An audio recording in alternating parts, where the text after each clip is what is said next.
Hindi ko siya bet nung una dahil parang matanda, pero palagi niya sinasabi sa akin na gusto niya lang talaga magkaanak dahil matanda na nga siya. Kaya natawa na lang ako na kailangan pa namin umabot sa DNA test para malaman lang kung sino talaga ang ama ng anak ko. Kaya ang letter sender natin today ay tatawagin na lang natin sa pangalang Amelia na 20 years old ngayon. Pero 18 years old pa lang siya noon nang sinama siya ng isa niyang kaibigan na mamasyal at makipag-inuman, pero hindi alam ni Amelia na may kasama pala silang isang lalaki. Kaya dito na nakilala ni Amelia ang isang lalaki na itatago na lang natin sa pangalang Jake na 37 years old na. At nung una ay hindi pinapansin ni Amelia si Jake dahil parang hindi niya bet dahil parang matanda na para sa kanya. Hanggang sa nakapag-inuman na sila at nagkakilala, pero sinabi ni Amelia sa kanyang kaibigan na hindi niya talaga gusto si Jake. At nang matapos ang inuman, nagplano ang kaibigan ni Amelia na iwanan siya para makasama niya si Jake, pero nagpupumilit na sumama si Amelia. Pero ang sinabi lang sa kanya ng kanyang kaibigan ay wag niyang iiwanan si Jake dahil wala siyang makakasama, kaya walang choice si Amelia. Kaya nagpresenta na lang si Jake na ihatid na silang dalawa, pero mas naunang ihatid ang kanyang kaibigan, at nung silang dalawa na lang ang magkasama, bigla na lang huminto si Jake sa isang gilid ng park. Kaya nakapag-usap silang dalawa tungkol sa kanilang buhay-buhay, at sinabi sa kanya ni Jake na wala pa siyang asawa at hindi pa siya nakakasal. Wala rin siyang anak pero may mga jowa-jowa siya, pero ang sabi niya ay gusto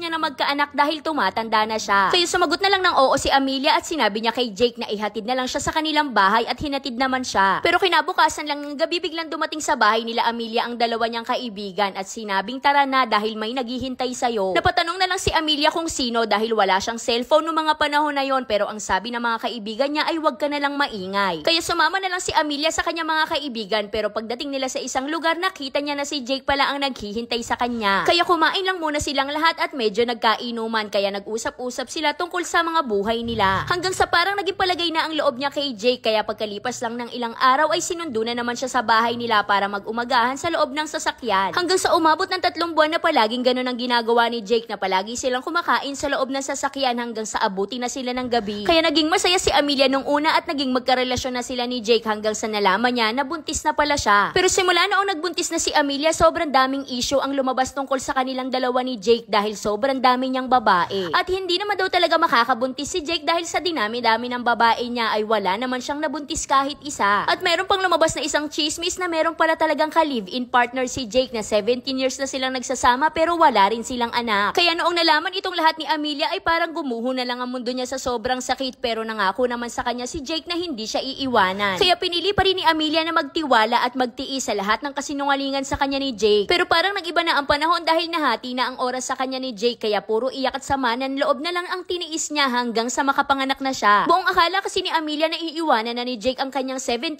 years na live-in partner kapag nagkaanak na sila, pero hindi pa rin pala. Kaya pinangakuan na naman siya ni Jake na maghintay lang siya at hihiwalayan niya hanggang sa naniwala na naman si Amelia. Pero palaging lumilipas sa mga araw na wala sa piling niya si Jake dahil mas pinipili ni Jake na makasama niya ang una niyang babae. Kaya sinabi ni Amelia kay Jake na pumili ka na sa amin dalawa, wala naman magiging problema sa akin kung ayaw mo na sa akin, maghiwalay na lang tayo. Pero ang sabi lang sa kanya ni Jake ay hindi kita iiwanan at pinapangako ko sa'yo na iiwanan ko na siya. At kung talagang mahal mo ko ay hihintayin mo ko. Kaya sumagot naman si Amelia na gagawin ko ang gusto mo, pero pakiusap lang tuparin mo ang lahat ng pinangako mo. Pero umabot pa silang dalawa na kailangan pa nilang magpa-DNA test para lang malaman kung sino ba talaga ang tatay ng bata. Wala namang problema yun para kay Amelia kung yun talaga ang gusto ni Jake, pero natawa na lang siya nang lumabas na ang resulta. Dahil itsura pa lang ng bata ay kamukhang-kamukha na ni Jake, kaya hindi malabong positibo ang resulta. Pero pinili pa rin ni Amelia na makisama kay Jake hanggang sa may nakilala na siyang isang lalaki na sobrang bait, at itago na lang natin siya sa pangalang Liam. Hindi pa man nagtatagal ay nalaman na agad ni Jake ang tungkol kay Amelia at kay Liam, kaya nakapag-usap sila ulit. Sinabi ni Jake kay Amelia na tigilan niya na ang pakikipag-usap kay Liam dahil tuluyan niya nang iiwanan ng kanyang babae at magpakalayo-layo na lang sila. Kaya kinausap muna ni Amelia si Liam na pipiliin niya pa rin talaga ang ama ng kanyang anak dahil gusto niya pa rin ang buo ang kanilang pamilya. At para maibalik ni Jake ang tiwala sa kanya ni Amelia, ibinigay ni Jake ang cellphone niya kay Amelia at lahat ng password ng kanyang account. Pero pagkalipas lang ng isang buwan ay binawi na agad ni Jake ang cellphone niya kay Amelia dahil ang sabi ni Jake ay kailangan niya na daw itong ibalik sa pinagbilhan niya. Pumayag naman si Amelia dahil naniwala siya, pero gagamitin lang pala ni Jake ang cellphone para makontak niya ulit ang ex-live-in partner niya. Dito na nalaman ni Amelia na kaya pala tuluyang naghiwalay si Jake at ang live-in partner niya dahil si Jake ay isang sugalero. Naubos na pala ni Jake ang pera ng ex-live-in partner niya na isang teacher at 35 years old lang. Nabaon na din sa utang ang ex ni Jake, pati ang mga napundar niyang alahas at mga gamit ay naubos na. Binalikan lang ni Jake ang ex-live-in partner niya niya para pagkaperahan at nalaman itong lahat ni Amelia nung araw mismo ng birthday niya. Nakita din ni Amelia ang scandal ni Jake at ng ex-live-in partner niya kaya umalis na siya sa mismong araw ng kaarawan niya. Nagpakalayo-layo na si Amelia pero paglipas lang ng ilang buwan nakipagbalikan ulit siya kay Jake para magpakamartir. Dahil naaawa pa rin si Amelia sa kanyang anak dahil maliit pa at ang sinabi naman sa kanya ni Jake ay wala na daw ang babae niya dahil nasa abroad na. Pareho po sila ng babae niya na sobrang hilig sa sugal kaya ano po ba ang dapat kong gawin dahil meron pa rin siyang isang cellphone at nag-uusap pa rin sila. Kaya hanggang dito na lang Ate Charis. At dahil dyan siguro naman maiintindihan nyo na kung bakit hindi ako nagpapayo ng hiwalayan kasi hindi rin naman sila susunod. Kasi tayong mga babae, alam nyo kahit gaano kasaklap ang mga napili nating mga boylet, hindi naman tayo sumusuko kung alam natin na kaya pa. Pero once na dumating ka na sa punto na sumuko ka na kahit anong gawin pang pagbabago ng boylet, hindi mo na siya babalikan. Dalawa lang naman ang pwede maging ending ng story natin today at ang una ay pwedeng magbago si Jake habang kaya pa ni Amelia. At ang pangalawa naman ay titiisin na lang ni Amelia kung ano yung mga kalokohan na ginagawa sa kanya ni Jake hanggang sa dumating ang panahon na mamanhid na siya at mawala na ng tuluyan ang pagmamahal niya kay Jake kaya kusa na lang siyang bibitaw.